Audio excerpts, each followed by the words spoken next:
The paradox no one told you about money, and why it changes everything, there is.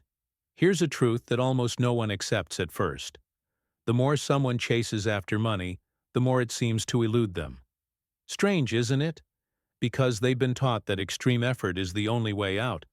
But few people talk about the internal system that decides whether or not money comes into your life. And here's the counterintuitive point.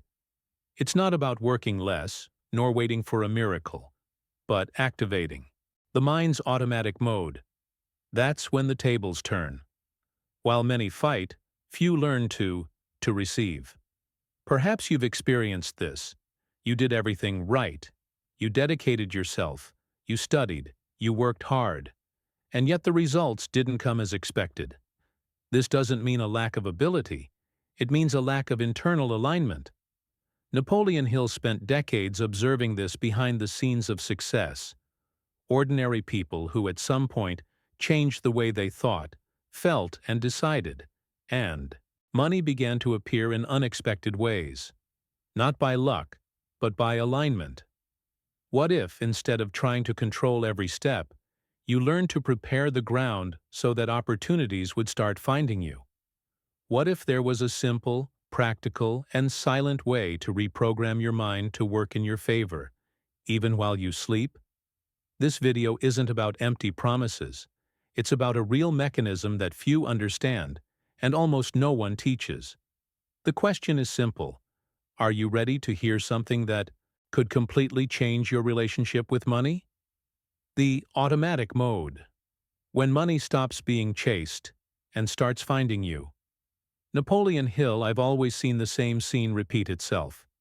The person wakes up, rushes, wears themselves out, does 1,000 right things, and yet money seems to play games, slipping through their fingers. And then comes that silent, somewhat bitter question. Why does it flow for some and get stuck for me? But look, the point isn't lack of effort, it's the internal system running behind the scenes, like an app open in the background of your phone, sucking energy without you realizing it. Napoleon Hill would call this magnetized mind when the subconscious. It turns into a radar and starts pulling opportunities that were previously invisible. This person doesn't need to become a mystic or believe in magic formulas. What changes is the state. They leave survival mode and enter life mode. Front desk. And this seems simple, but it's powerful. Because when someone lives in hunting mode, the energy communicates haste, neediness, tension, and the world feels it. People feel it. Decisions become insignificant.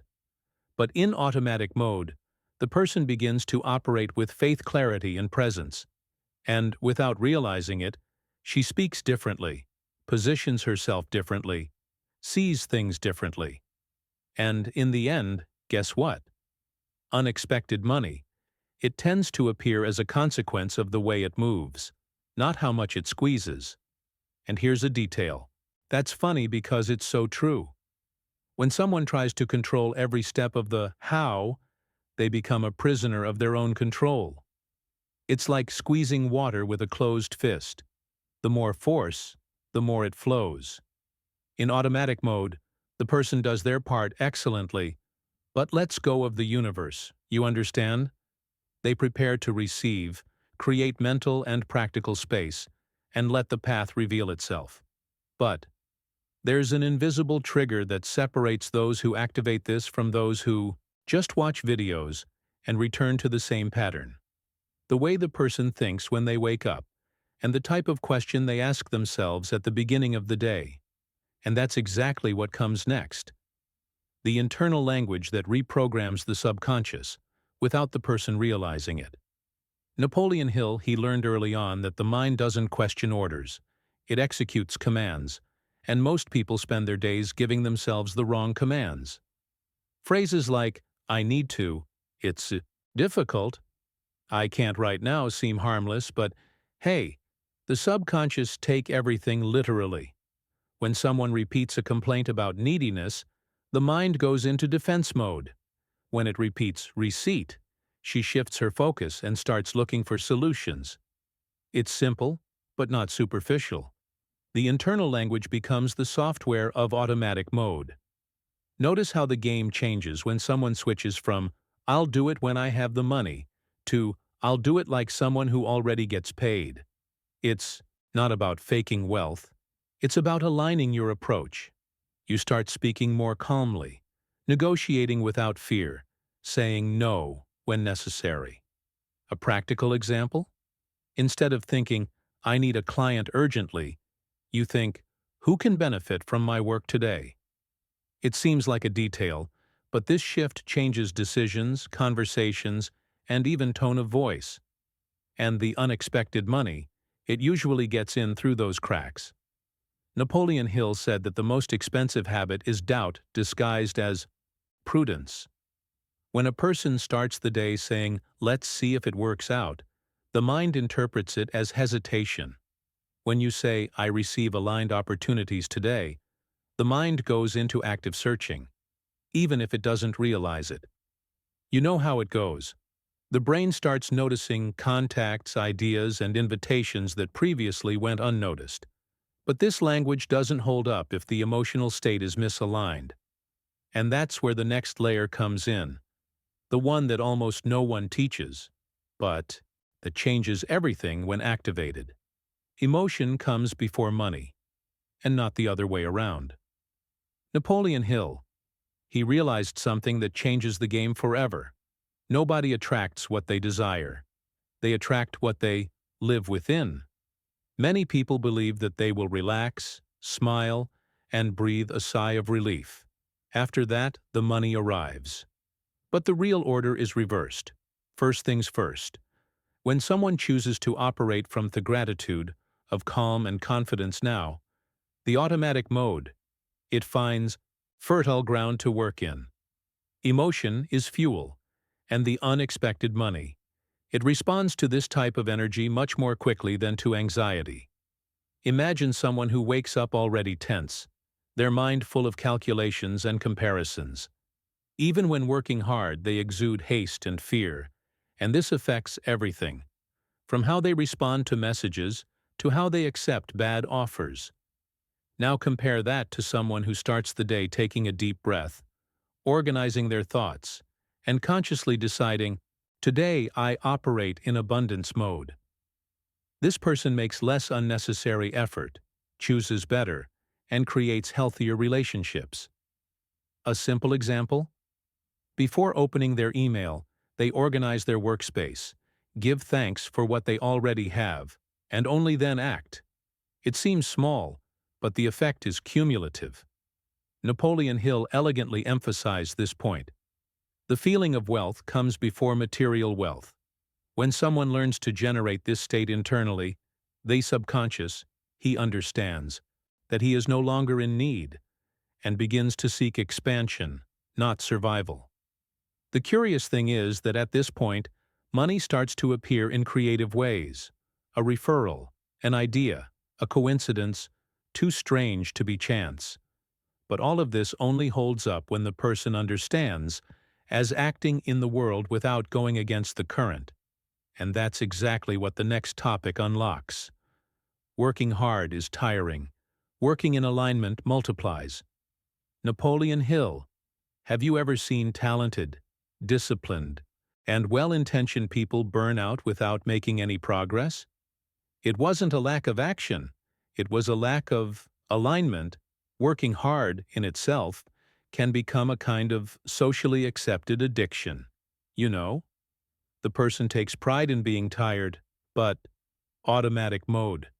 It only becomes active when effort and direction go hand in hand. When someone acts out of alignment with their own purpose, it's like rowing against the current.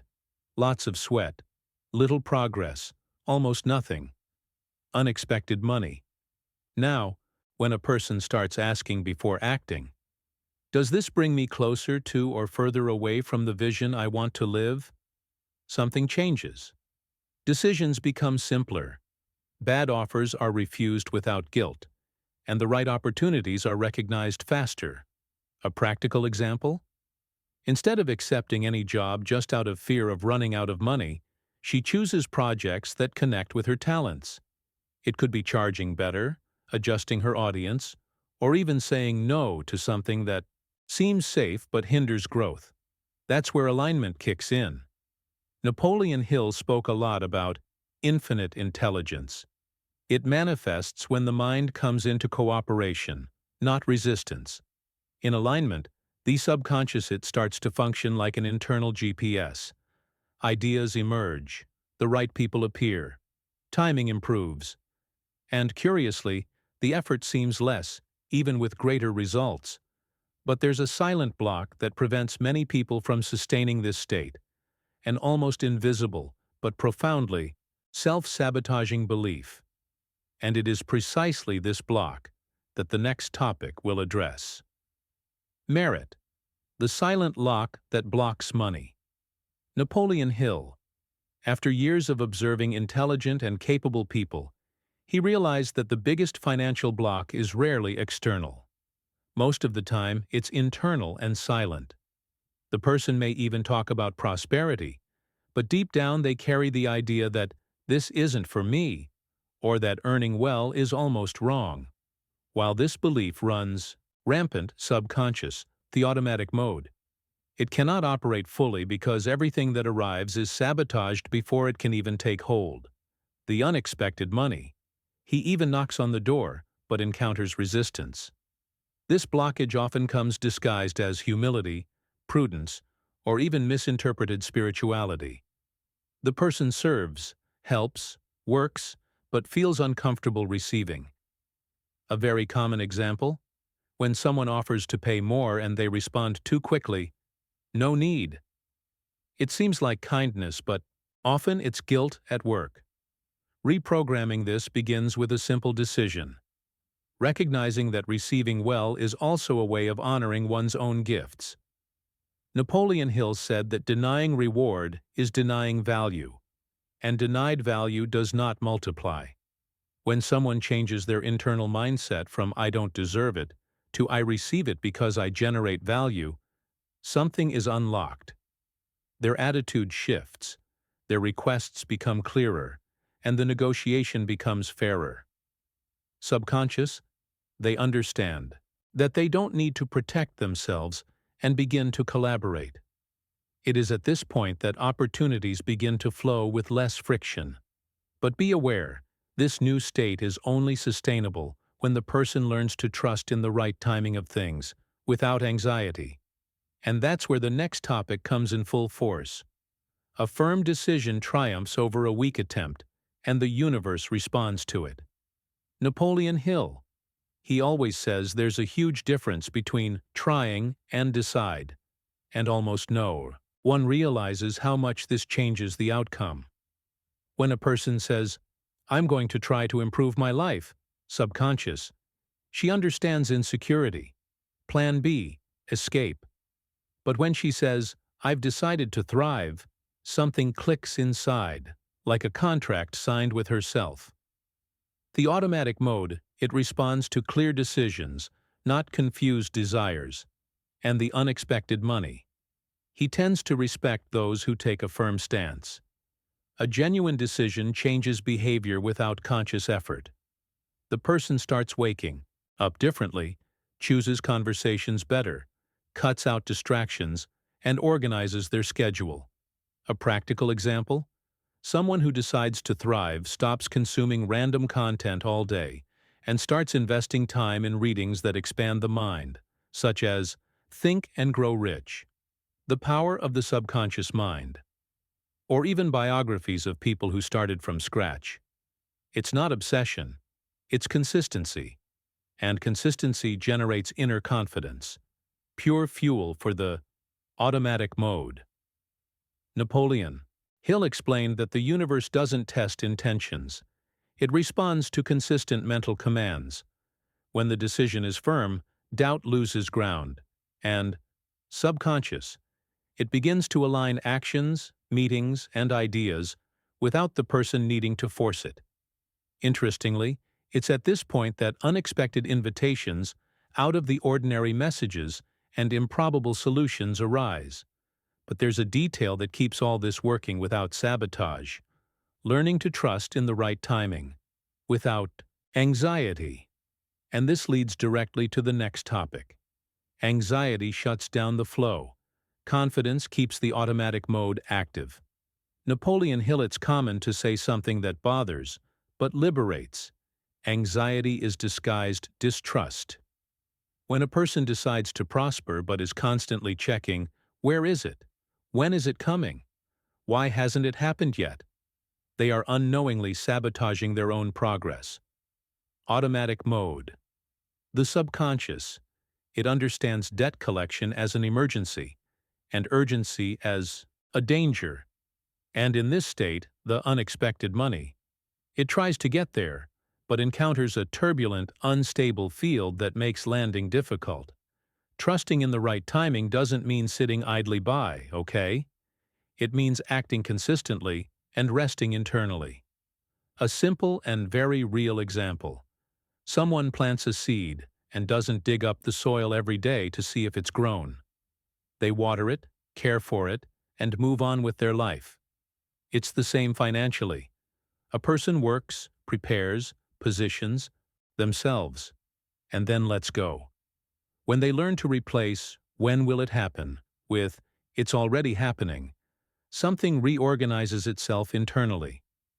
Automatic mode. It needs this emotional silence to operate.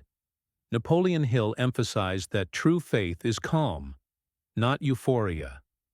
When a person trusts, they perceive subtle signs: a casual conversation, a strange insight, an urge to call someone specific. Subconscious. Use these subtle paths to guide yourself. And the more a person respects these intuitions, without rushing, the stronger the flow becomes. But all of this still needs something very practical, almost physical, to materialize completely. And that's exactly what the next topic reveals. Simple, repeated action creates the environment where money flows in. Napoleon Hill, he learned that the automatic mode, it doesn't respond to grand, occasional promises, but to small, consistent actions. Many people think they need a grand plan, when in reality what they lack is a simple ritual to organize their mind and environment. When a person starts the day in chaos, cell phone in hand, bad news, in a hurry, the subconscious, it goes into defense mode. But when she creates an intentional start to the day, something changes. The unexpected money. He likes bright environments, not mental clutter. Here's a practical example that works better than it seems. The first 10 minutes of the morning. I advise you not to pick up your cell phone. Sit down, take a deep breath, and declare aloud what you expect to receive that day. Nothing exaggerated, something simple like, "I am open to aligned opportunities today." This isn't a pretty phrase, it's a command. Subconscious. He records and spends the day seeking coherence with this order. Throughout the hours, ideas emerge, people appear, and decisions become easier. And it's not just mental, it's physical too. A messy house, a schedule packed with useless things, and no space to breathe communicate scarcity. When someone cleans their desk, organizes their week, or throws away what they no longer need, they send a clear signal. There's room for the new. Napoleon Hill understood this intuitively. External order facilitates internal order. And when everything starts to align, an inevitable question arises: how to recognize the money that is already coming in, even in small ways? That's what the next topic will unlock. Recognizing invisible money accelerates the flow. Napoleon Hill, he noticed something curious over time. Many people say that unexpected money, it doesn't arrive, but in practice, it does arrive. It's just not recognized. A discount that appeared out of nowhere, a mistake that worked in your favor, an invitation that avoided an expense, an idea that saved time. All of that is money in disguise. When a person ignores these signs, the subconscious, she understands that it doesn't count and stops looking. But when she recognizes it, The automatic mode, he understands, that's what we want, bring more. A simple, yet powerful example is the habit of recording. Napoleon Hill suggests something almost childlike in its simplicity. Write down every unexpected amount of money that comes in during the day, even if it's a small amount. 5 rays saved, a coffee paid for by someone, a small bonus. This shifts the mind's focus from lack to flow. Napoleon Hill said that what the mind recognizes, it amplifies, subconscious. It starts looking for evidence of abundance instead of scarcity. And when a person starts to see that the money is already circulating, confidence naturally grows. The body relaxes, the decision strengthens, the posture changes. It is at this point that automatic mode it enters a steady rhythm, almost like a well-tuned engine. But there's a final stage, the one that happens when a person sleeps. And few know how to use this period strategically. It's there, in the silence of the night, that the game changes completely. And that's exactly what comes next. The subconscious mind works while you sleep, if programmed correctly. Napoleon Hill he discovered early on that subconscious, it never shuts off. It just changes shifts. While a person sleeps, the mind continues connecting the dots, solving problems, and rehearsing solutions. Most people waste this power by going to bed worried, with endless feeds and tension. But when someone learns to program this moment, the automatic mode it silently takes action. And, interestingly, that's where much of it originates. Unexpected money, ideas that arise upon waking, random memories that become opportunities. The ritual is simple, almost discreet. Before going to sleep, Napoleon Hill recommends 3 clear questions, asked calmly: what opportunity have I not yet seen? Who can connect me with prosperity? And what small action can I take tomorrow? It's not about answering, it's about asking and letting go. This sends a direct command to subconscious, who then works all night. Napoleon Hill observed that many millionaires woke up with ready-made solutions because they had learned to trust this process. When a person wakes up and respects these intuitions, calls someone, writes down an idea, researches something strange that came to mind, the flow accelerates. It may sound too simple, but that's the point. Automatic mode it operates beyond hard logic, in a field-off, eighth sensitivity and attention. And when a person begins to trust this internal dialogue, they realize they are not alone in the process. That's when all the learning comes together, preparing the ground for the final decision to truly apply it. Now the choice is yours. Apply or stay where you are. Nothing you've heard works if it remains just an idea. Knowledge without application is entertainment, not transformation.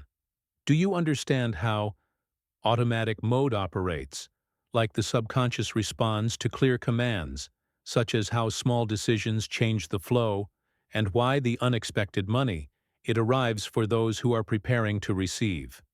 The question that remains is simple and uncomfortable. What will you do differently starting today? Think about it for a moment. Which of these practices can you start right now? The first 10 minutes of the morning? More conscious self-talk? The nightly ritual of questioning? You don't have to do everything at once. You just need to decide. Because when you decide, your behavior changes, your posture changes, and the world responds. Napoleon Hill made this clear. Life cooperates with those who act in alignment, not with those who merely wish. So let me challenge you. If you continue living the same way, speaking the same way, and thinking the same way, why would the result be different? What if, starting today, you chose to trust more, control less, and act with clarity?